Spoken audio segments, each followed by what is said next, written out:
Et à la une de cette édition, on parle de santé et de la journée mondiale de la maladie de Parkinson ce lundi 11 avril. Depuis 2011, le CHRU de Lille développe un programme d'éducation thérapeutique ville-hôpital, autrement dit le programme EduParc.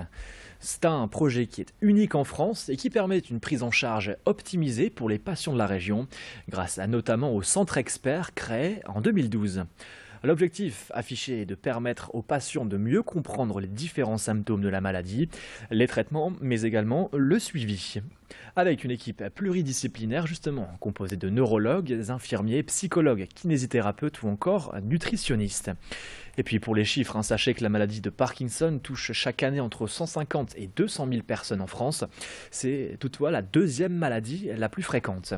Explication complémentaire au micro d'Alison Pelletier. On peut prendre deux exemples. Bien sûr, il y a la lenteur et la raideur qui sont des signes assez classiques, mais après, il y a les mouvements involontaires. Et dans les mouvements involontaires, on peut prendre deux exemples. L'exemple du tremblement, la main qui tremble au repos, ça c'est un signe classique de la maladie, notamment au début, qui peut inaugurer la maladie. Et après quelques années, sous l'influence aussi de certains traitements et en lien avec l'évolution de la maladie, il y a des mouvements involontaires qu'on appelle des dyskinésies. Bon, c'est des mouvements un petit peu plus désordonnés, plus irréguliers, et dont la prise en charge est complètement différente de la prise en charge du tremblement.